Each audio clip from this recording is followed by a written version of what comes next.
परमेश्वर पिता को बहुत धन्यवाद देते हैं। फिर से एक बार आज इस बुधवार की शाम हम लोग एक बड़ी संख्या में जमा हुए हैं और परमेश्वर के वचन के प्रति आपका जो प्रेम है उसके लिए मैं परमेश्वर को बहुत धन्यवाद देता हूं। ये भूख हमारा आशीष का कारण बन जाती है।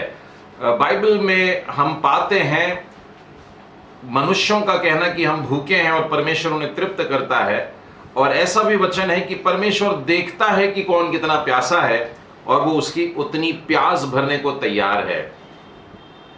जितना बड़ा खाली बर्तन लेकर के हम जाते हैं तो बाइबल हमें बताती है परमेश्वर उस बर्तन को भरता है, और यदि हमने दूसरा बर्तन भी लेके आ गए, अपने परिवार के सारे खाली बर्तन अगर हम लेकर के आ जाते हैं तो परमेश्वर सारे खाली बर्तनों को भी भरने के लिए तैयार है। और मैं आज देख रहा हूं परिवारों में, और बहुत सारे लोगों ने अपने वीडियोस ऑन रखे थे, तो उस वजह से मैंने देखा माता पिता और नन्हे बच्चे और बुजुर्ग भी हैं, तो सब प्रकार के बर्तन हैं। और आज हम परमेश्वर से ये मांगने जा रहे हैं, विनती कर रहे हैं कि प्रभु जी हमारे बर्तनों को भर दीजिए।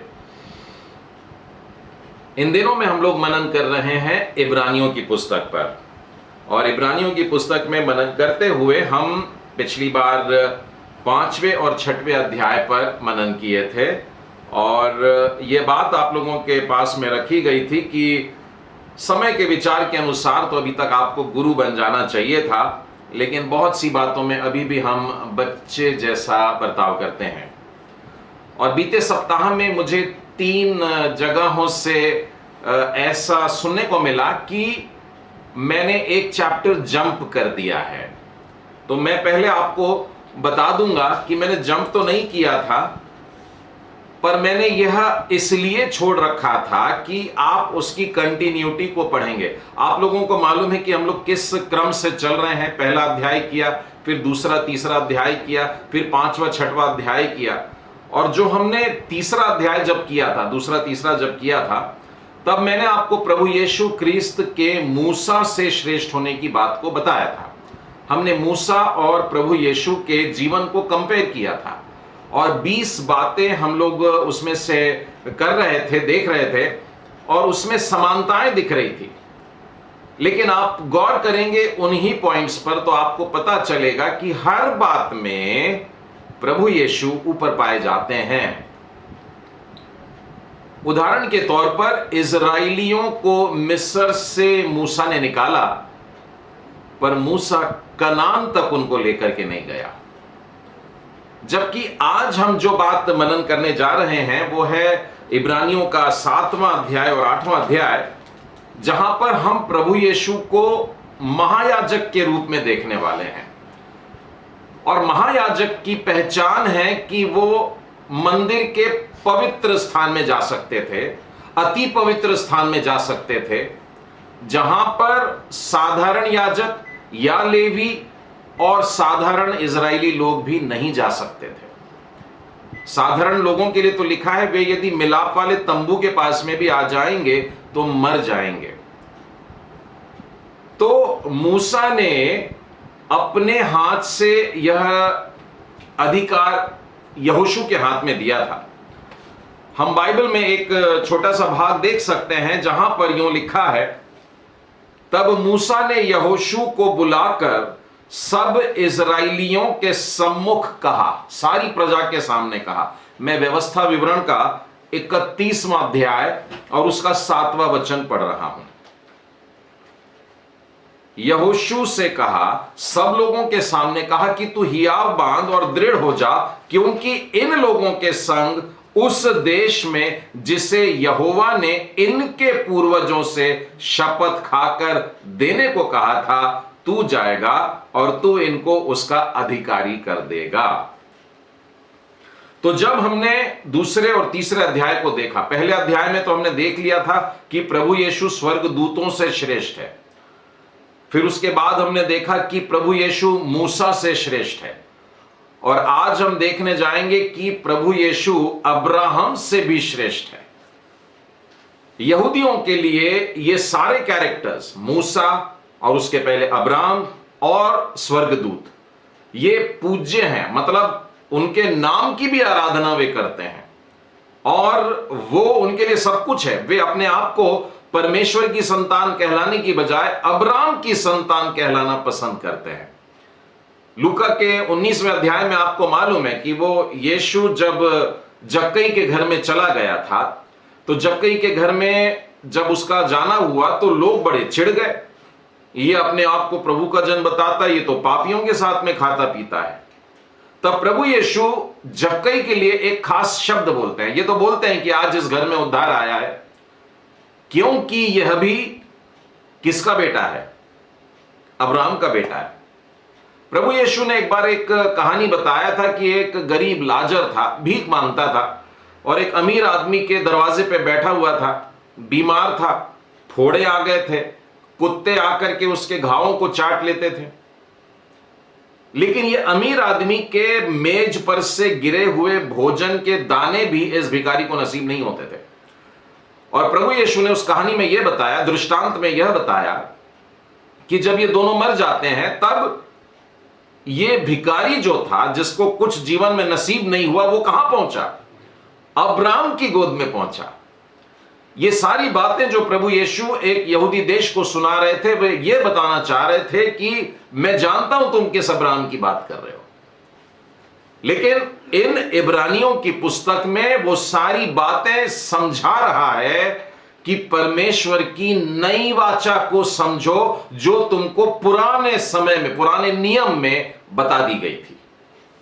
आज हम लोग नए नियम में जीते हैं ना, तो हम लोग पुराना नियम फॉलो नहीं किए हैं। हमारे पप्पा लोगों ने, हमारे दादा लोगों ने पुराना नियम फॉलो नहीं करे हैं। हम लोगों की आंखों के सामने वो बलिदान और वो सब चीजें नहीं हुई हैं, तो हम लोग इस बोझ में नहीं आ सकते हैं जिसमें से यहूदी जिन्होंने यीशु मसीह को ग्रहण किया था, उन लोगों के सामने ये सारे प्रश्न थे। लेकिन आज मेरे और आपके लिए ये बातें जानना बेहद जरूरी है, क्योंकि यही बातों से मैं अब जानता हूं कि पुराने नियम से चल के आने वाला वो जीवता परमेश्वर वास्तव में प्रभु यीशु क्रिस्त के दर्शन अपने लोगों को कराता आ रहा था। मैंने तो सिर्फ ये बताया है कि हर पुस्तक में दिखाई देता है। बाइबल में जो 66 पुस्तकें हैं ना, पूरे के पूरे 66 पुस्तक में प्रभु यीशु ही थीम है। यीशु ख्रिस्त को छोड़कर और कोई दूसरा उद्देश्य उन लेखकों का था ही नहीं। जबकि हजारों साल के समय में लिखे गए हैं, अलग अलग लेखकों ने लिखे हैं, अलग अलग उम्र के लोगों ने, अलग अलग एज के लोगों ने, लेकिन फिर भी एक थीम को लेकर के पूरी बाइबल चलती है। और इसीलिए सालों से कभी इसमें एक भी संशोधन नहीं हुआ। आज के मॉडर्न टाइम्स में भी देश तैयार हो जाते हैं, कॉन्स्टिट्यूशन तैयार हो जाते हैं, लेकिन संविधान में कई बार ऐसे ऐसे देश है जिन्होंने जितने कलम नहीं है संविधान में, उससे ज्यादा संशोधन कर डाले। बाइबल नहीं बदली, उस समय भी लागू थी, मेरे दादा के समय में, मेरे पापा के समय में, मेरे समय में, और मेरे बेटे और मेरे नाती और सब लोगों के समय में यही बाइबल लागू है, यही बातें। इसलिए हमें भी इब्रानियों की पुस्तक को बड़े ध्यान से समझना है। तो लोगों का यह कहना था कि मैंने चौथे अध्याय को छोड़ दिया, इसलिए चौथे अध्याय के कुछ मुख्य मुख्य वचनों पर मैं बोल करके याद दिलाना चाहूंगा कि हमने ये बातें देख ली थी जब हमने यीशु को मूसा से श्रेष्ठ देखा। चौथा वचन कहता है, इसलिए जबकि, चौथे अध्याय का पहला वचन, जबकि उसके विश्राम में प्रवेश करने की प्रतिज्ञा अब तक है। यह बड़े आनंद की बात है हम सब लोगों के लिए कि परमेश्वर ने जो विश्राम में प्रवेश करने का हम लोगों को अधिकार दिया है, वो अभी भी होना बाकी है। यहूदी लोगों को लगता था कि हम लोग तो पहुंच गए, मिस्र की बंधुआई से निकले थे, याद करिएगा, मिस्र की बंधुआई से निकले, 40 साल जंगलों में फिरते रहे और उसके बाद कनान में पहुंचाए गए, प्रॉमिस्ड लैंड में पहुंचाए गए। अब उनको लग रहा था कि परमेश्वर ने हमको जो प्रॉमिस किया था उस विश्राम में हमने प्रवेश किया। हमने 450 साल के करीब वहां पर गुलामी की, लेकिन अब आराम करेंगे ऐसा सोचा। लेकिन बाइबल क्या बताती है? अभी विश्राम में प्रवेश नहीं हुआ, विश्राम में प्रवेश करने की प्रतिज्ञा अब तक है, अभी भी हम लोगों ने विश्राम में प्रवेश नहीं किया है। इसीलिए आगे लिखा हुआ है कि बड़े संभल करके हम लोगों को चलना चाहिए। 3-4 वचन छोड़ करके आगे आता हूं, वहां पर परमेश्वर कहता है, मैंने अपने क्रोध में शपथ खा करके बोला, वे मेरे विश्राम में प्रवेश करने नहीं पाएंगे। फिर 2 वचन के बाद में फिर से लिखा, 5वें वचन में इस जगह फिर से बोलता है, वे मेरे विश्राम में प्रवेश करने ना पाएंगे। अभी तक तो लोग समझ रहे थे हमने विश्राम में प्रवेश कर लिया, लेकिन परमेश्वर यूं कह रहा है कि तुम मेरे विश्राम में प्रवेश करने ना पाओगे। देखिए भजन संहिता का वचन है और 95 बीच में बिल्कुल बाइबल के। तो कहां उत्पत्ति का प्रॉमिस लेकर के अब्राहम चला था, उसके बाद निर्गमन में उसकी घटना शारीरिक रूप से हो गई और बीते बीते साल ऐसे लंबे सैकड़ों चले जा रहे हैं, 1000 साल बीत गए, लेकिन आज परमेश्वर कहता है मेरे विश्राम में प्रवेश नहीं करोगे। मतलब अभी भी हमने प्रवेश नहीं किया है। और क्यों नहीं किया है, उसमें वहां लिखा है, मैंने क्रोध में यह शपथ इसलिए खाई थी क्योंकि उन्होंने अपने मन को कठोर कर लिया था। 7वें वचन में लिखा है, इसीलिए वह किसी विशेष दिन को ठहराकर इतने दिन के बाद दाऊद की पुस्तक में उसे आज का दिन कहता है, यह कह के कि यदि आज तुम उसका शब्द सुनो तो अपना मन कठोर मत करना, नहीं तो प्रवेश करने को नहीं मिलेगा। समझे आप इसकी बात?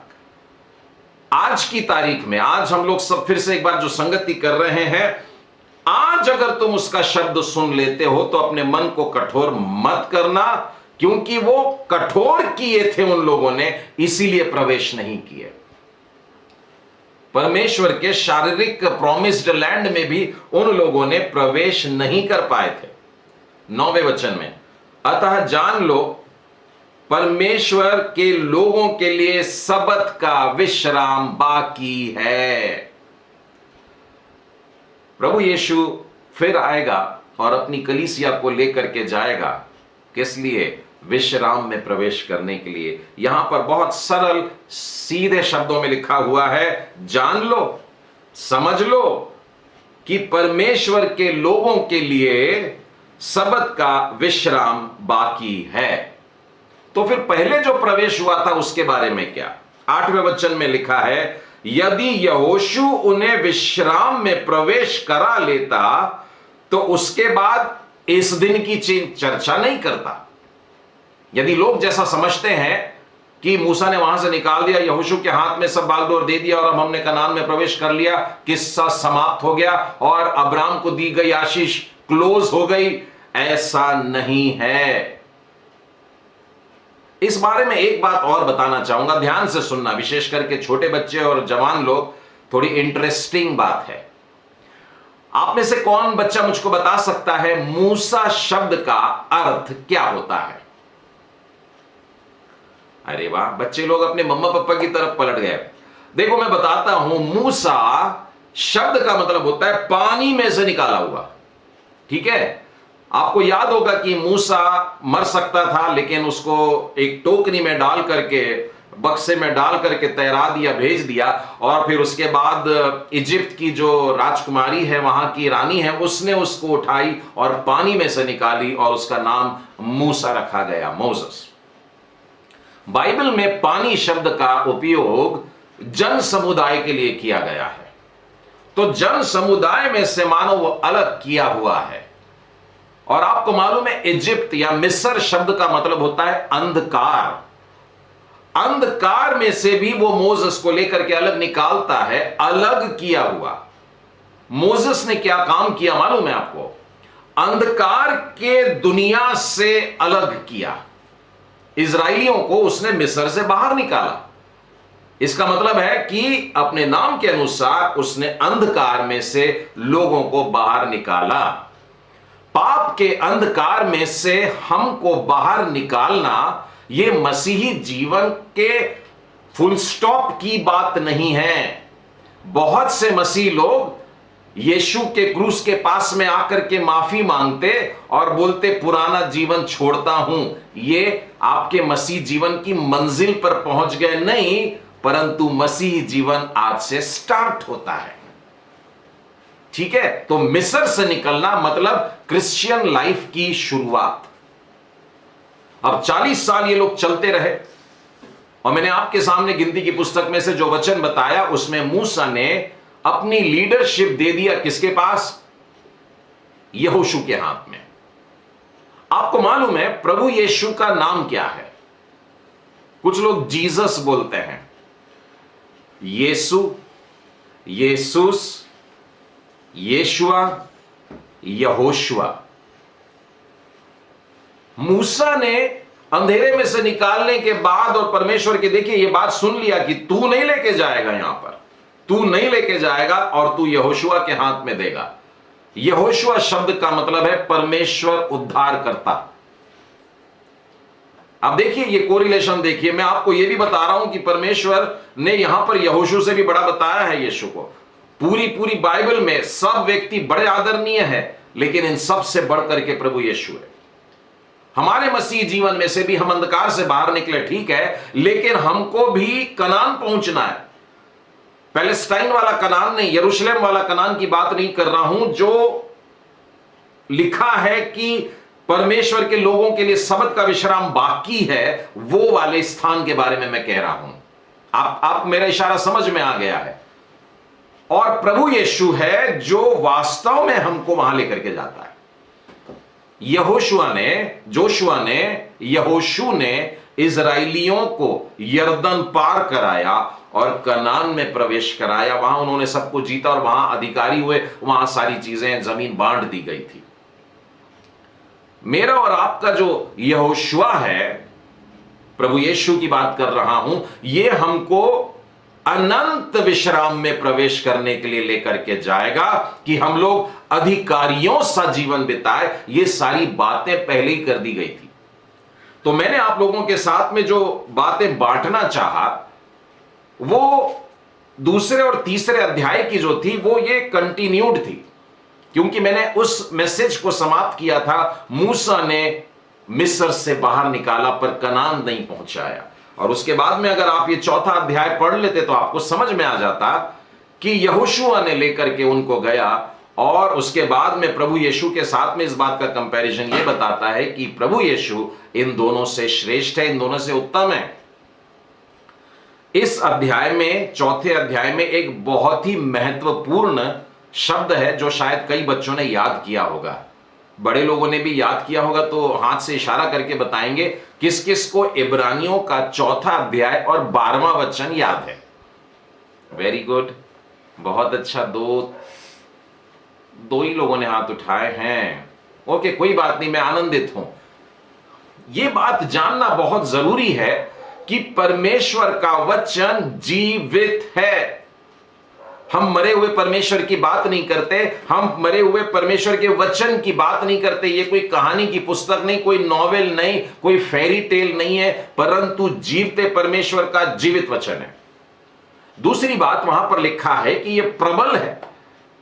मैं इन बातों को अगर समझाऊंगा तो आज का मैसेज वहीं रुक जाऊंगा, तो मैं तेजी से आज निकल जाता हूं। मैं चाहता हूं कि आप लोग इस अध्याय को, छोटा सा अध्याय है बिल्कुल, मात्र 16 वचन है, आप लोग इसको बार बार पढ़िएगा तो परमेश्वर का वचन कार्य करेगा। लेकिन इसमें से जो महत्वपूर्ण बात है केवल उतनी बता देता हूं कि परमेश्वर का वचन ऐसी तलवार है जो प्राण और आत्मा और गांठ गांठ और गूदा गूदा उसको अलग करके आर पार छेद देता है और मन की भावनाओं को और विचारों को जानता है। परमेश्वर का वचन जानता है, मतलब प्रभु यीशु जानता है। परमेश्वर जानता है अंदर क्या है। ऊपर क्या लिखा है? आज यदि तुम उसका शब्द सुनो तो अपने मन को कठोर मत करना। मन को परमेश्वर जानता है आपके मन में क्या है। आप वचन सुन के कितना भी मुस्कुराएं, बोले वाह क्या वचन है, लेकिन मन के अंदर क्या है यह परमेश्वर जानता है। वो आपका चेहरा नहीं देख रहा है, आपके गोरेपन को नहीं देख रहा है, आपकी ऊंचाई को नहीं देख रहा है, वो आपके मन को देख रहा है कि आज अगर तू इस वचन को सुन करके फिर भी कठोर बना रहता है कि क्या ये बातें सच्ची है, क्या ये वाचाएं सच्ची हैं, क्या ऐसा सब कुछ होने वाला है, क्या हम सबत में प्रवेश करेंगे, ये सब कठोरता है। परमेश्वर के वचन को सुनने के बाद भी जब हम ग्रहण नहीं करते हैं तो ये एब्जॉर्ब नहीं होता है। पत्थर में पानी घुसता नहीं है, एब्जॉर्ब नहीं होता है। क्यों? क्योंकि पत्थर कठोर होता है। तो परमेश्वर हमसे स्पष्ट कह दिया, विश्राम में प्रवेश करना है, सबत में प्रवेश करना है, तो ध्यान देना इस बात पर कि तुम्हारा मन आज कठोर न हो। ठीक है, तो इस रीति से हम चौथे अध्याय की बात को देखते हैं। अब चौथे अध्याय का जो अंतिम पैराग्राफ है, 14वें वचन से आरंभ होता है, वहां से एक महायाजक के बारे में बातें शुरू हो जाती हैं। ठीक है, और उसके बाद हमने 5वां और 6वां देख लिया है, इसलिए मैं चौथे अध्याय के ये 2-3 वचन को पढ़ के सीधे 7वें अध्याय और 8वें अध्याय की तरफ आना चाहूंगा, जहां पर प्रभु यीशु को हम एक महायाजक के रूप में देख रहे हैं। 14वां वचन कहता है चौथे अध्याय का, इसीलिए, अब ये किस लिए है जानने के लिए आपको चौथा अध्याय का ऊपर का पोर्शन पढ़ना चाहिए। इसीलिए जब हमारा ऐसा बड़ा महायाजक, ध्यान दीजिएगा, हम लोग केवल याजक को नहीं परंतु महायाजक को, और केवल महायाजक को नहीं परंतु बड़ा महायाजक को, और सिर्फ बड़ा महायाजक नहीं, ऐसा बड़ा महायाजक जो स्वर्ग से होकर के जाता है, अर्थात परमेश्वर का पुत्र यीशु।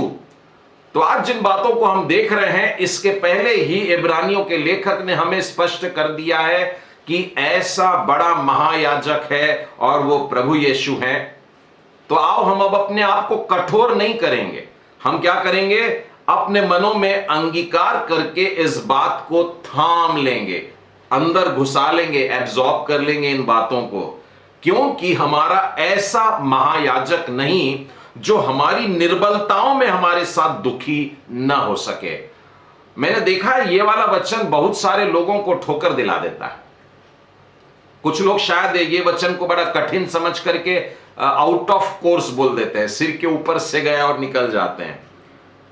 यहां पर लिखा है महायाजक। देखिए महायाजक कौन होता है, खैर मैं आगे भी इसी बात को थोड़ा डिटेल में बताने वाला हूं, पर हमारा ऐसा, पहले तो जान लीजिए हमारा है वो, है ना। महायाजक पुराने जो होते थे ना, ये लाखों लोग खड़े हैं और एक महायाजक, और वो अंदर जाता था तो लोग सोच सकते होंगे कि क्या ये महायाजक मेरे लिए दुआ कर रहा है। उस समय अगर आप होते तो शंका करते, लेकिन आज प्रभु यीशु के लिए आप बिल्कुल चिंता मत करिए, वो तो आपका नाम लेकर के पप्पा के सामने बात कर रहा होगा, आपका नाम बोलता होगा। बाइबल में लिखा है प्रभु यीशु के जीवन काल में देखिए कितने सारे लोगों को नाम लेकर के पुकारा है उसने, और कई लोगों के नाम बदल डाला है उसने। तो ऐसा बड़ा महायाजक जो है वो ऐसा नहीं है कि हमारी निर्बलता ये भी जान के रखिए कि हम निर्बल हैं। संसार में ये जीवन जीते हुए हमसे कई बार गलतियां हो सकती है, हम निर्बल हैं। हम परमेश्वर के वचन को पढ़ने में कई बार समझ नहीं पाते, हम निर्बल हैं। हम मसीह जीवन के मार्ग पर चलते हुए कई बार ठोकर खा जाते हैं, धोखा खा जाते हैं और धोखा दे देते हैं, हम निर्बल हैं। तो हमारी निर्बलताओं में भी वो हमारे साथ दुखी होता है और फिर भी निष्पाप निकलता है। बहुत से लोग ना प्रभु यीशु को परमेश्वर बता करके अपने पास में नहीं खड़े रखना चाहते। प्रभु यीशु जो है ये अपना भैया है ना, उसने हमको पिताजी से मिलवाया है, तो आप उनको बाजू में रखिए, ऐसे साथ में रखिए, पकड़ के चलिएगा।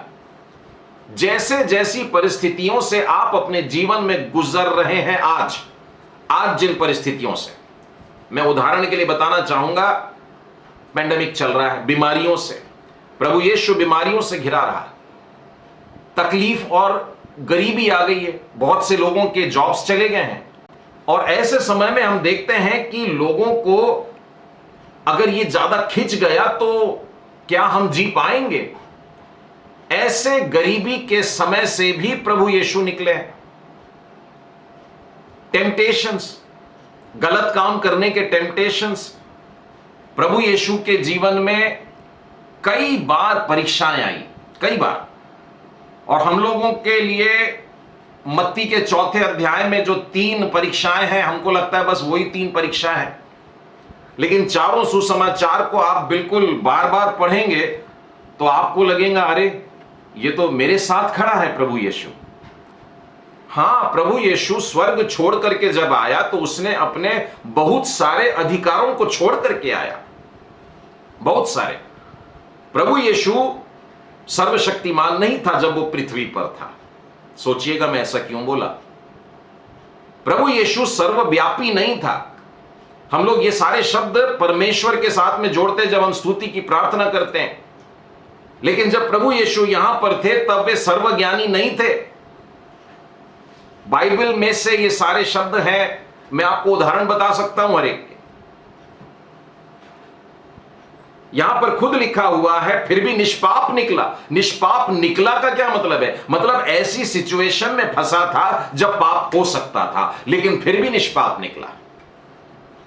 प्रभु यीशु सब कुछ नहीं जानते थे। इसका एक उदाहरण बताना चाहूंगा। एक बार शिष्यों ने, प्रभु यीशु के शिष्यों ने यीशु से पूछ लिया, प्रभु जी आप आने की बातें बहुत बताते हो कि ये होगा, उस दिन ये होगा और युद्ध की चर्चाएं होंगी, भूकंप होगा और पृथ्वी डोल उठेगी, इससे पहले कभी नहीं हुआ था वगैरह वगैरह। तो चेलों ने बोला, प्रभु जी कौन सी तारीख को है, जरा कैलेंडर पे डेट मार्क कर देते हैं। आपको मालूम है यीशु ने क्या कहा? उस दिन के बारे में कोई नहीं जानता, न स्वर्गदूत जानते हैं। मरकुस के 13वें अध्याय के 32 वचन में मिलेगा, न तो स्वर्गदूत जानते हैं और ना ही पुत्र, परंतु उस दिन के बारे में केवल परमेश्वर जानता है। यानी कुछ बातें ऐसी थी जो प्रभु यीशु नहीं जानते थे। मैं और आप भी अपने आप में अज्ञानी होकर के चलते हैं। बाइबल जब मैं पढ़ता हूं तो न जाने कितनी सारी बातें, लोग बाइबल पढ़ते हैं ये जानने के लिए कि हम कुछ को नया मिल जाए, और मैं जब जब बाइबल पढ़ता हूं मेरे को पता लगता है कि हाय मेरे को कितनी सारी बातें नहीं मालूम। एक बार प्रभु यीशु के पास में एक जन आया और उसने एक प्रश्न किया कि हे उत्तम गुरु, अनंत जीवन पाने के लिए मैं क्या करूं? तो यीशु ने मालूम है क्या बोला? तू मुझे उत्तम क्यों कहता है? कोई उत्तम नहीं, केवल एक। मैं ये बताना चाहता हूं कि प्रभु यीशु ने मेरे और आपके लिए, मेरे और आपके जैसा जीवन जिया है। वो भी रोता था, उसे भी दर्द होता था, उसे भी कष्ट होता था। वो कोई पत्थर का बना हुआ नहीं था कि कोड़े पड़े और बड़े मुस्कुराते हुए झेल लिए। एक एक कोड़े के पड़ने पर एक एक कांटे जब अंदर घुस रहे थे तो खून निकल रहा था, दर्द हो रहा था। मेरे और आपके वास्ते उसने वो भी सहा है, और उस पर भी वो निष्पाप निकला। आपको मालूम है इंसानों को, मुझको और आपको कोई अगर मारे, और मारे भी क्यों, दूर से अगर एक गाली भी दे दे तो हमारे अंदर से आग निकलती है, हमारे अंदर से श्राप निकलते हैं, हमारे अंदर से वो क्रोध की भावनाएं निकलती हैं। प्रभु यीशु को देखा आपने, निष्पाप निकला। लोग उसको मार रहे हैं, लोग उस पर थूक रहे हैं, लोग पत्थर से मार रहे हैं, लोगों ने उसको छलनी कर दिया, लहूलुहान कर दिया। यीशु के मुंह से निकलता, पिताजी इनको माफ कर देना। निष्पाप निकला, यह सिखाने के लिए कि आज तुम अपने मन को कठोर मत करो। स्वर्ग में प्रवेश करने की इच्छा रखते हैं हम में से सब जितने भी बैठे हैं ना, एक भी नहीं होगा जो ऐसा बोल दे मेरे को स्वर्ग नहीं जाने का है। बच्चे भी जानते हैं हमको स्वर्ग ही जाना, बुजुर्ग भी स्वर्ग ही जाना चाहते हैं, जवान भी स्वर्ग ही जाना चाहते हैं, लेकिन उसकी टिकट तो कटाओ भैया पहले। अपने मन को कठोर मत करना। और जो परमेश्वर के इन वचनों को ग्रहण कर लेता है, कठोरता नहीं रहती है जब, उसके लिए स्वर्ग में प्रवेश है, क्योंकि उसका जीवन ही बदल जाता है।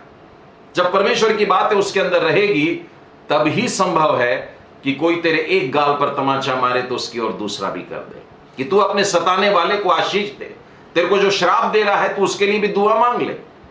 ये सारी बातें तब संभव होती है जब हम अपने मन को कठोर नहीं रखते हैं। निष्पाप निकला, हमारी खातिर निष्पाप निकला। 16वें वचन में लिखा है, इसीलिए आओ, क्योंकि प्रभु यीशु निष्पाप है, जो मेरा और आपका महायाजक है, इसीलिए आओ हम अनुग्रह के सिंहासन के निकट हिम्मत बांध कर चले कि हम पर दया हो और वो अनुग्रह पाए जो आवश्यकता के समय हमारी सहायता करे।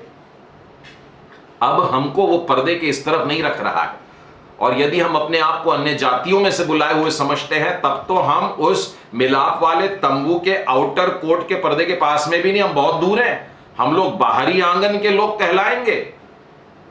लेकिन आज का वचन हमसे कहता है यीशु का हाथ थाम लिए और कहां लेकर के जा रहा है हमको? सिंहासन के निकट। हाय, सिंहासन के निकट अगर जा रहा है, इसका मतलब मंदिर का दरवाजा कहां चला गया, इसका मतलब पवित्र स्थान का वो पर्दा था कहां चला गया, इसका मतलब अति पवित्र स्थान का जो पर्दा था वो कहां चला गया। और आप बाइबल में देखेंगे तो ये सारा खुल गया है, खुल के गया, अंदर वाला पर्दा तो फाड़ दिया गया है। और फाड़ने वाला भी कौन है? परमेश्वर खुद। क्यों? क्योंकि यीशु निष्पाप था। अब जो कठोर मन के नहीं है, वो यीशु का हाथ थाम करके सिंहासन के पास में आकर के खड़े रहेंगे। खड़े हैं, देखिए किस लिए? अभी हम लोग अधिकारी नहीं बने हैं, अभी भी सर झुका के खड़े हैं, अधिकार में से शामिल होने के लिए परमेश्वर की दया को मांगते हुए। वहां पर लिखा है ताकि हम पर दया हो जाए।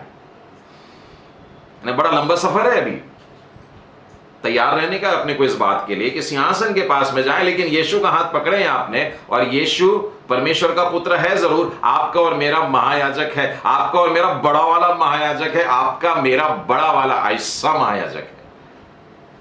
तो हमारे पास में आपको एक कारण है, हमारे पास में एक आनंद है, हमारे पास में एक कॉन्फिडेंस है। आप तो देखा जाएगा, हम लोग जिएंगे। तो परमेश्वर हमारी निर्बलताओं को जानता है, हमारी गलतियों को जानता है, हम स्थिर नहीं रहते ये जानता है। प्रभु यीशु ये सब में से निकला है, इसीलिए मेरे और आपके लिए बड़ी प्यारी विनती पिता के सामने कर पाता है। हम लोग जिस अवस्था से गुजरे वो भी गुजरा है उनमें से और विजयी हुआ, इसलिए वो पिता के सामने हमारी विनती कर सकता है। ठीक है, तो इतने बैकग्राउंड के बाद में अब हम चलते हैं 7वें अध्याय की तरफ। आज हम लोग प्रभु यीशु को अब्राहम से भी बड़ा देखने जा रहे हैं। तो बाइबल के जितने भी पूजनीय कैरेक्टर्स, मतलब बहुत से लोग उन्हीं की आराधना करते हैं, आज भी उन्हीं के नाम से सिर टेक देते हैं, लेकिन बाइबल हमें बताती है कि प्रभु यीशु इन सबसे ऊंचा है। 7वें अध्याय का आरंभ होता है, पहला वचन मालूम है क्या लिखा है? यह मल्कीसदेक शालेम का राजा और परम प्रधान परमेश्वर का याजक सर्वदा याजक बना रहता है।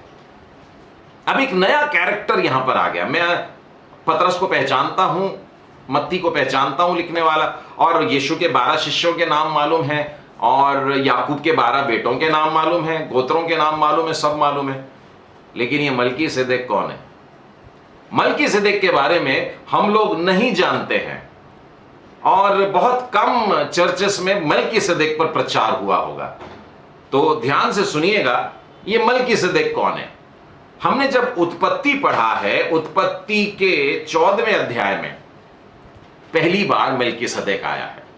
चलिए चलते हैं उत्पत्ति का 14वां अध्याय और 17वें वचन से आगे चलेंगे, और आपको जानकर के ताजुब होगा कि इस भाग में केवल 2 वचन है जहां पर यह वर्णन आता है जिसमें मल्कीसदेक का नाम एक बार आता है। मेरे पास में जो हिंदी बाइबल है BSI की यूज करता हूं, उसमें मल्कीसदेक शब्द केवल एक बार आया है, और पूरी उत्पत्ति में नहीं है, निर्गमन में नहीं, लय व्यवस्था में नहीं, गिनती में नहीं, व्यवस्था विवरण में नहीं। यहां तक कि आप इतिहास की पुस्तक में जाइए जहां पर लोगों की वंशावली लिखी हुई है, इसका बेटा ये, इसका बेटा ये, इसका बेटा ये, लंबी वंशावली लिखी है, लेकिन मल्कीसदेक वहां भी नहीं दिखता है। ये मल्कीसदेक है कौन? लिखा है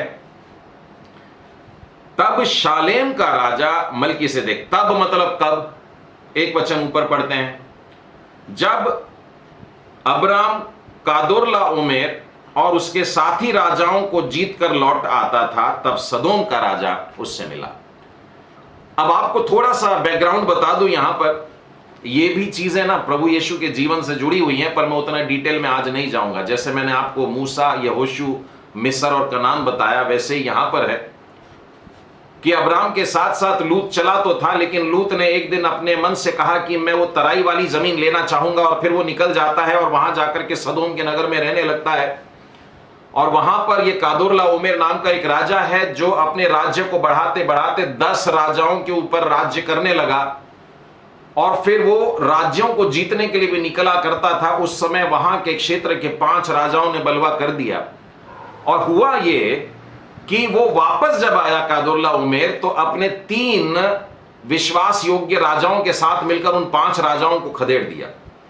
उस समय उसने सदोम में आकर के लूट मचाई और लूत को, उसकी पत्नी को, उसके बच्चों को, उसके दास दासियों को, उसकी पूरी संपत्ति को लूट करके चला गया। उसमें से एक दास बच करके आता है और अब्राम को बताता है कि तेरा जो भतीजा है लूत, उसको कादोर्लाओमेर राजा ने पकड़ करके लेके गया है और सारी संपत्ति। उस समय अब्राम मात्र 318 इतने लोगों को अपने साथ लिया। देखिए 10 राजा यानी 10 स्टेट की सेना के साथ लड़ने के लिए 318 लोगों को लेकर के गया और उन सारे लोगों को खत्म किया। और जितना भी लूट थी, लूट वाली थी, वो तो लूट की तो वापस आई, परिवार वाले सब समेत वापस आए, लेकिन उस बड़े राजा कादोर्लाओमेर राजा की बहुत सारी संपत्ति लेकर के लूट में, जो युद्ध के समय मिलती थी उसको युद्ध का लूट कहा करते थे, वो लेकर के वो लौट रहा है। और जब ये रास्ते पर है, जब वो लौट रहा है, तब अभी समझे आपकी 18वें वचन में जो लिखा है तब, तो वो तब के लिए मैंने आपको इतना सारा बैकग्राउंड सुनाया। तब शालेम का राजा, शालेम मतलब शालोम मतलब शांति, तो शांति का राजा, ये स्थान भी है जिसका नाम आगे चल करके यरूशलेम हुआ है, परमेश्वर की शांति का नगर। इसका मतलब ये भी कनान के आसपास का, ये कनान में का एक स्टेट हुआ करता था। तब शालेम का राजा मतलब शांति का राजा, और उस राजा का नाम भी लिखा हुआ है, और उसके नाम को लिखा है राजा मल्कीसदेक।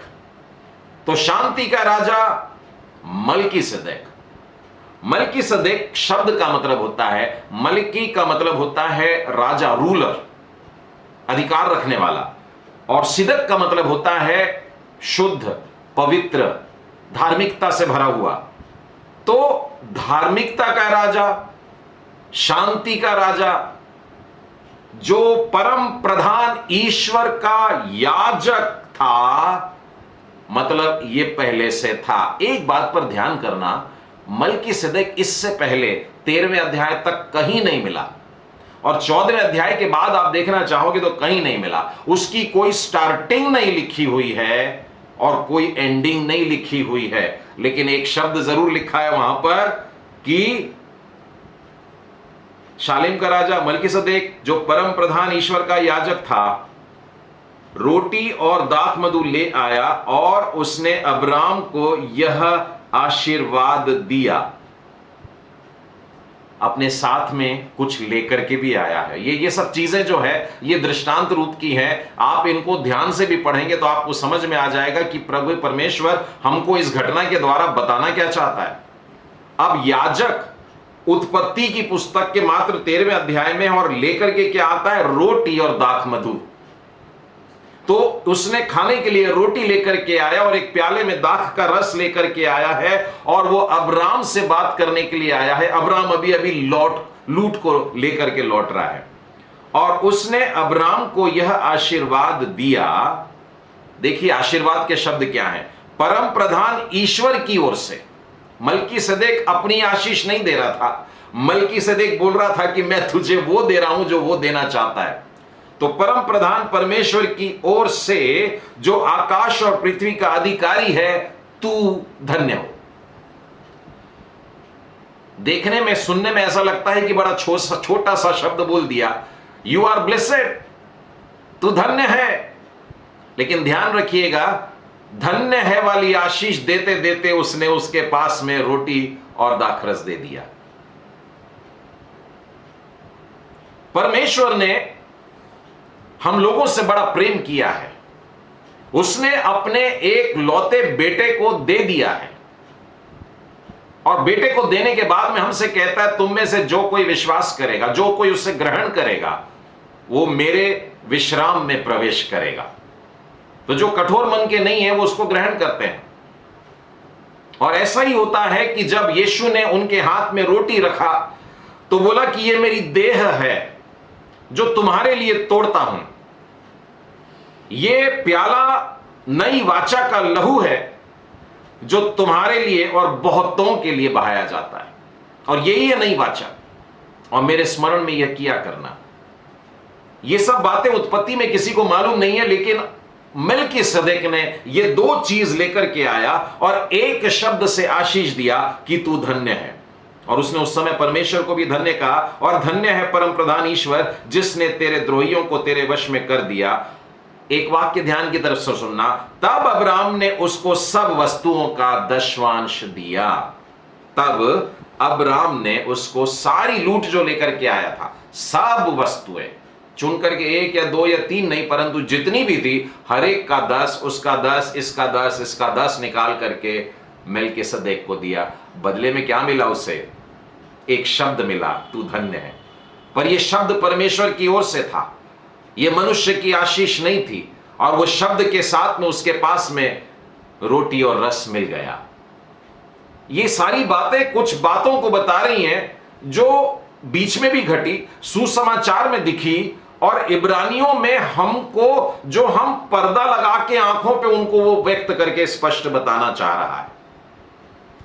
तो यहां पर हम देखते हैं कि मलकीसदेक शब्द का मतलब आया है 7वें अध्याय का पहला वचन। मैं फिर से पढ़ रहा हूं, ध्यान देना।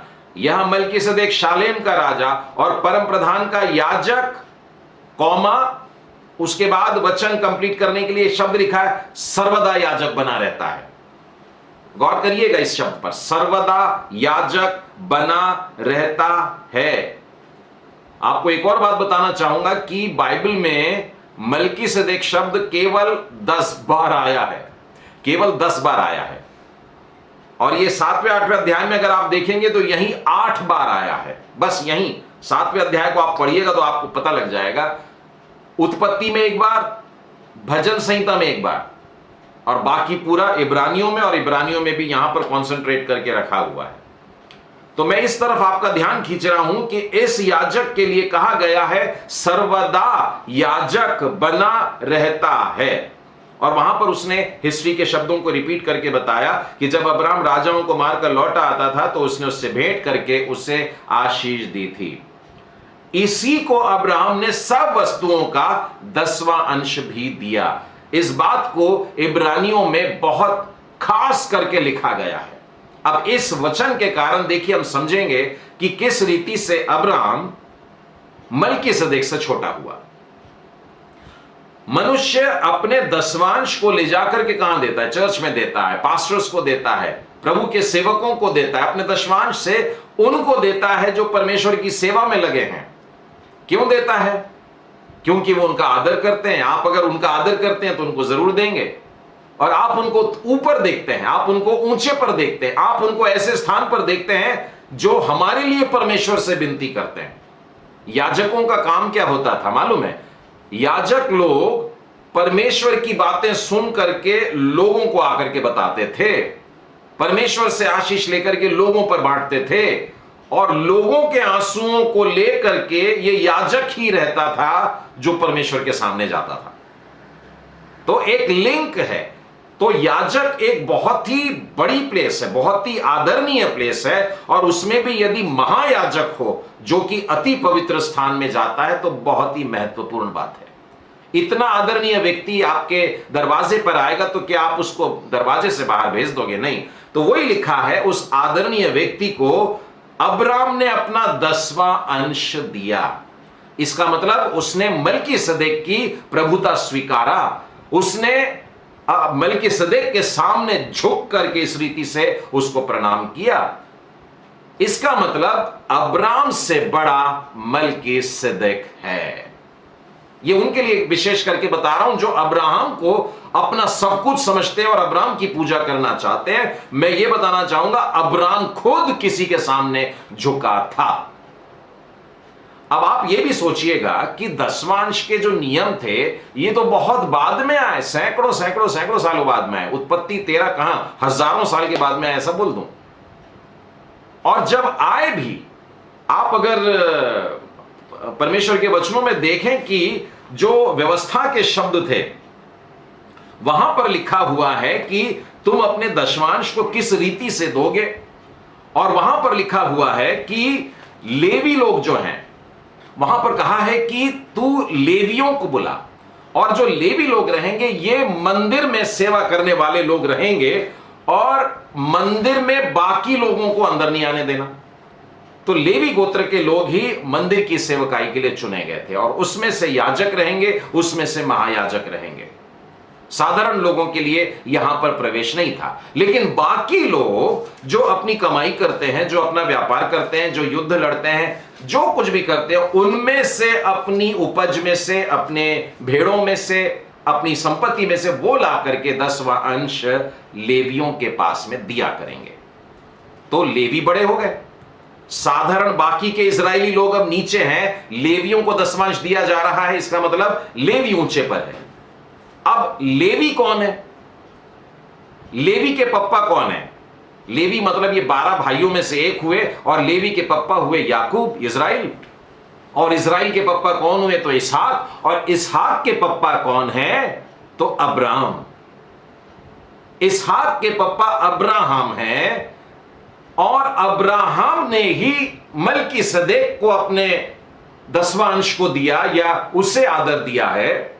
इसका मतलब उसके बच्चे जो हैं, अब्राहम के बच्चे जो हैं, अर्थात इसहाक ने दिया, वो आदर याकूब ने दिया, वो आदर इजराइल ने दिया, वो आदर इजराइल के 12 बच्चों ने, 12 गोत्रों ने दिया है, और वो 12 में लेवी भी है।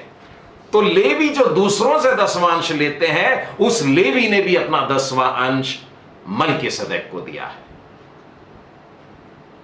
देखिए यहां पर एक बहुत बड़ा भेद खुल रहा है, एक ओपन हो रही है, और वो बात है पुरानी व्यवस्था को चेंज करना। पुराने समय की जो व्यवस्था है, या याजकों की जो व्यवस्था है, उसके लिए एक शब्द भी आया है, हारून की रीति के अनुसार याजक, महायाजक।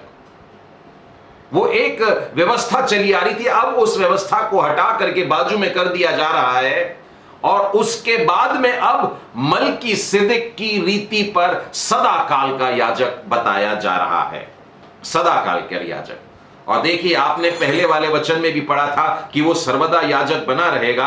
अब तीसरे वचन में अगर आप आओगे ना, तो आपको फिर से मिलेगा मलकीसदेक जिसका ना तो पिता है, ना माता है, ना वंशावली है, जिसके दिनों का ना तो आदि है और ना जीवन का अंत है, परंतु परमेश्वर के पुत्र के स्वरूप ठहर कर वह सदा के लिए याजक है, सदा के लिए याजक है।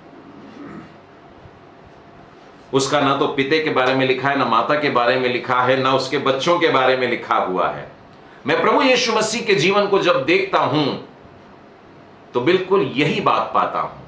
वो एक कुंवारी स्त्री से पैदा हुआ था, सांसारिक तौर पर उसके माता पिता कोई नहीं थे, और ना ही उसकी संतानें कोई थी, और उसकी शुरुआत कब की है और कब उसका अंत, अल्फा वही है, ओमेगा वही है, शुरुआत भी वही, अंत भी वही।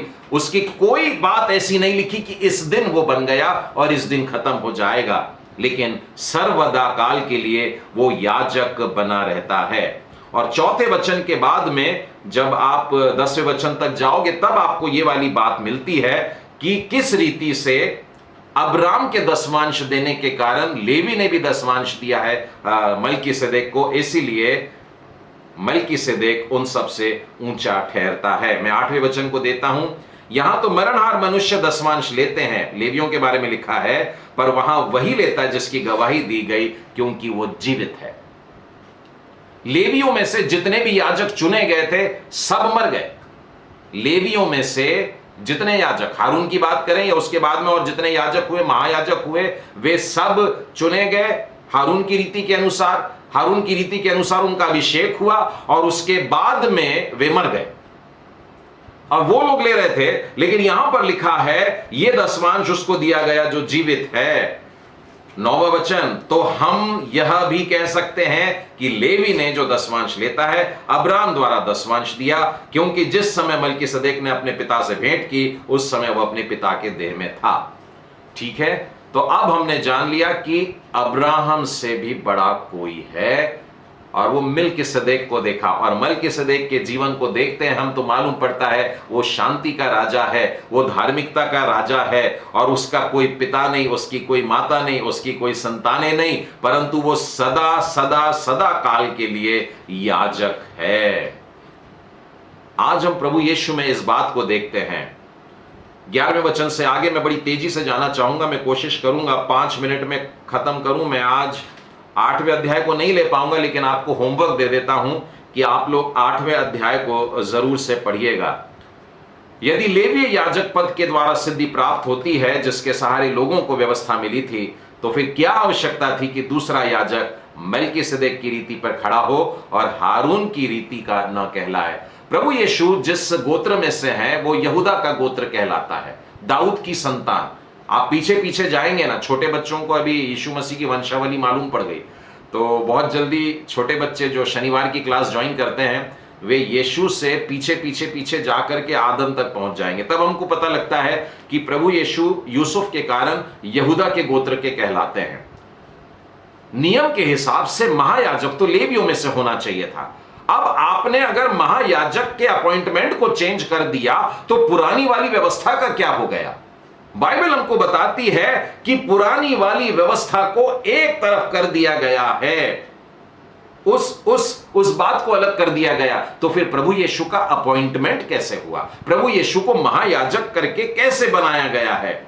आप देखिए यहां पर 17वें वचन के आगे लिखा हुआ है उसके विषय में, भजन संहिता 110 और उसके 4 में, तू मिल्किसदेक की रीति पर युगानुयुग राजा याजक है। युगानुयुग, हमेशा का, पहले का, आज का और कल का, हमेशा का याजक है। और इसी के साथ में एक शब्द वहां पर जुड़ा हुआ है, प्रभु ने शपथ खाई, परमेश्वर ने शपथ खा करके बोला है, और अब पछताएगा नहीं, पलटेगा नहीं, बदलने नहीं वाला। ये अटल है। क्या अटल है? कि प्रभु यीशु युगानुयुग का महायाजक है, सदा काल का याजक, मिल्किसदेक की रीति पर चुना हुआ याजक। प्रभु यीशु को हमारे लिए उसने वो महायाजक बनाया है, और उसके लिए ही लिखा हुआ है कि हमारा ये महायाजक कोई हाथ के कपड़ों के बनाए हुए तंबू में प्रवेश नहीं किया। जैसे हारून की रीति पर जो महायाजक बनता था वो पर्दे के पीछे जाता था, टेम्परेरी जगह पर जाता था, बकरे का लहू लेकर जाता था, और वो वाला लहू ले जाने के पहले खुद के पापों का प्रायश्चित करता था, क्योंकि वो महायाजक भी पापी रहता था। उसको अपने पापों का अंगीकार करके अपना शुद्धिकरण करना पड़ता था, उसके बाद में कलीसिया के लिए वो लहू लेकर प्रभु के सामने खड़ा रह सकता था। लेकिन प्रभु यीशु के जीवन में हम देखते हैं वो खुद मेमना बन गया, वो निष्पाप था, और वो निष्पाप मेमना अपने लहू को लेकर के किसी तंबू में प्रवेश नहीं किया, परंतु स्वर्ग में प्रवेश किया। स्वर्ग में प्रवेश किया, एक परमानेंट चिरस्थायी स्थान में प्रवेश किया, परमेश्वर के सिंहासन के सामने प्रवेश किया। मेरा और आपका विनती लेकर के, मेरी और आपकी विनती लेकर के वहां उसके सामने पहुंचता है। मेरे प्रियो, यदि इस पोर्शन को आप और ध्यान से पढ़ेंगे तो आपको ये वाली बातों का समझ में आएगा कि पुराना विधान किस रीति से पूरा किया गया, खत्म कर दिया गया ऐसा नहीं बोलूंगा मैं, नष्ट कर दिया क्योंकि बेकार है ऐसा भी नहीं बोलूंगा मैं, लेकिन यहां पर लिखा है कि हारून की रीति के निवाज के अनुसार जो महायाजक हारून था वो केवल हमारे पापी ठहराने के लिए था। मतलब रोमियो की पुस्तक में भी जैसा लिखा है कि पुराना नियम या पुरानी व्यवस्था मनुष्यों को पापी ठहराती थी, लेकिन नया नियम या नई वाचा, प्रभु यीशु की जो वाचा है, प्रभु यीशु का जो लहू है, वो इन्हीं पापियों को छुड़ा करके क्षमा दिलवाता है। तो वास्तव में पुराना नियम और नया नियम मिल करके परमेश्वर का कंप्लीट प्लान बनते हैं। आप पुराने नियम को कुचल नहीं सकते और नए नियम को गले लगा ले। पुराना नियम में से ही निकल करके ये नया नियम आया, ये नई वाचा आई है, ये नया महायाजक आया है, और ये मिल्किसदेक की रीति पर है। आखिरी वचन आज के लिए पढ़ना चाहूंगा, ये 7वें अध्याय का 26वां वचन है। अतः ऐसा ही महायाजक हमारे योग्य था, जो पवित्र और निष्कपट और निर्मल और पापियों से अलग और स्वर्ग से भी ऊंचा हुआ। और ये प्रभु यीशु है। मेरे लिए परमेश्वर ने कितना बड़ा काम किया है। इसीलिए परमेश्वर के वचन में लिखा है, मेरा अंग अंग तेरे नाम को धन्य कहे, मेरे भीतरी अंग भी तेरे नाम से थिरकते हैं। मेरी श्वास और मेरे हृदय की धड़कन तेरे नाम को धन्य कहती है। मतलब मैं 24 घंटे प्रभु को धन्य कह सकता हूं। परमेश्वर ने यीशु के लिए, यीशु को हमारे लिए महायाजक, युगानुयुग का महायाजक नियुक्त किया है। मैं आप लोगों से आग्रह करता हूं कि 7वें अध्याय के साथ साथ 8वें अध्याय को भी पढ़िएगा। नई वाचा के बारे में आपको यहाँ पर बहुत अच्छी बातें मिलेगी। विशेष करके नई वाचा के अंतर्गत हमको जो नई वाली ब्लेसिंग्स मिलती है कि परमेश्वर खुद इन वचनों को हमारे हृदय पे लिखना चाहता है। मैं फिर याद दिला दूं, अपने मन को कठोर मत करना। पत्थर पे लिखना कठिन हो जाएगा। वहां पर लिखा है यिर्मयाह की पुस्तक में, मांस का हृदय जिसका है उनके मांस के हृदय पे मैं अपने नियम खुद लिखूंगा। ये नई वाचा की आशीष है। आइए हम लोग प्रार्थना करें। सर्वशक्तिमान प्रेमी परमेश्वर पिता, आज के इन सुंदर वचनों के लिए जो आपने हमसे कहे हैं प्रभु जी, हम धन्यवाद देते हैं। हमारे प्रभु यीशु ख्रिस्त को हम केवल एक चरनी में पैदा हुआ और क्रूस पे मरने वाला करके देखते आए हैं, लेकिन हमारा प्रभु यीशु तो उत्पत्ति के पहले अध्याय से चल रहा है और एक एक अध्यायों में देखते आए हैं, निर्गमन में देखते आए हैं, व्यवस्था विवरण में और लय व्यवस्था में देखते आए हैं, और हर पुस्तक में देखें, सुसमाचार में देखें, इब्रानियों में देख रहे हैं, प्रकाशित वाक्य में देख रहे हैं। और जब हम स्वर्ग जाएंगे आपके साथ में प्रभु, आपको रूबरू देखेंगे, आपके आमने सामने अपनी आंखों से देखेंगे। आपके इस अद्भुत वायदे के लिए धन्यवाद देते हैं, इस प्रबंध के लिए कि आप वो महायाजक बने हैं जो युगानुयुग के हैं। और अब पहले के समान हमें हर वर्ष किसी जानवर का लहू बहाने की जरूरत नहीं पड़ती। आपने हमारे पापों के क्षमा के लिए हमेशा हमेशा के लिए अपना बलिदान कर दिया। हे प्रेमी परमेश्वर पिता, आज मेरे साथ में जितने भी प्रियजन जुड़े हैं, आज हमने जो कठिन विषय को लेकर के बात शुरू की है प्रभु जी, पवित्र आत्मा की अगुवाई के द्वारा ये लोग उस वचन में और बढ़ते जाएं और उस नई वाचा की बड़ी आशीष को पढ़ लें और मन में ले लें और ग्रहण कर लें। क्योंकि परमेश्वर पिता, आपके वचन को हमने शुरू में ही पढ़ लिया, यदि आज तुम उसका वचन सुनो तो अपने मन को कठोर मत करना, जैसे उन दिनों में किया गया और वे कनान में प्रवेश नहीं कर सके। लेकिन आज आपने प्रभु जी हमें जो बात कही है, हम उसके कारण प्रभु यीशु को बेहद आदर करते हैं। हमारे प्रभु यीशु ने हमारी खातिर जो कष्ट उठाया उसके कारण उसका आदर करते हैं। परमेश्वर ने जो हमसे प्रेम किया और हमसे उस समय प्रेम किया जब हम पापी ही थे, और अपने बेटे को, एक लौते बेटे को कुर्बान होने के लिए दे दिया, इसके लिए हम आपसे प्रेम करते हैं प्रभु। हमारे बीते जीवन के सारे अंधकार में गंदे बातों को खत्म करके हम आज आपके पास आते हैं प्रभु जी। हमारे कठोर हृदय को तोड़ करके मांस का हृदय दीजिए, और प्रभु जी अपने पवित्र आत्मा के द्वारा अपनी नई वाचा के प्रेम भरे शब्द इसमें लिख दे। अपनी व्यवस्था को हमारे हृदय पे लिख दीजिए, हम उनको मानेंगे, हम उसके अनुसार चलेंगे। और हे प्यारे परमेश्वर, जब हम आपके राज में प्रवेश करेंगे और हमारा इंट्रोडक्शन किया जाएगा कि परमेश्वर की संतान प्रवेश कर रहे हैं, प्रभु परमेश्वर, हम दिल से आनंद से उछल उछल कर आपकी हालेलुया गाएंगे। दयालु परमेश्वर पिता, वो दिन बेहद करीब आ गया है, बहुत निकट है कि हम आपके सामने खड़े रहेंगे। हमारी सहायता करिए प्रभु जी कि बचे हुए दिन भी हम अपने आप को शुद्धता में और पवित्रता में व्यतीत करें इस जीवन को, ताकि आपके सामने खड़े रहने के योग्य पाए जाएं। प्रभु जी, हम प्रार्थना करते हैं इन दिनों में जो लोग बीमार हैं, परमेश्वर पिता अपने छंगाई भरे हाथ को उन पर रखिए, और जो कोरोना वायरस से पीड़ित हैं, पॉजिटिव घोषित कर दिए गए हैं, प्रभु यीशु आपका पवित्र लहू ने स्पर्श करे। हे प्यारे परमेश्वर, जो लोग अलग अलग प्रकार की मानसिक व्यथा से जा रहे हैं, प्यारे परमेश्वर आपकी दया उन पर हो, और होने दीजिए प्यारे परमेश्वर पिता कि वे अपने सारे मानसिक तनावों से छुटकारा पाकर स्वर्गीय राज्य पर मन लगाए, जहां आपने उनके लिए घर बना लिए हैं। दयालु परमेश्वर, आप अद्भुत अद्भुत परमेश्वर हैं, प्रेमी परमेश्वर हैं।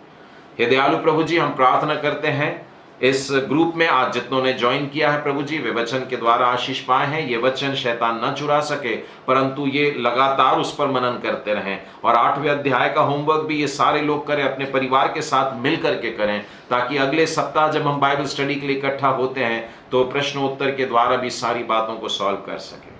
प्रेमी परमेश्वर पिता, ऑनलाइन सेवा की जो जिम्मेदारी आपने हम सबको दी है, सबकी प्रार्थनाओं के लिए भी धन्यवाद देते हैं।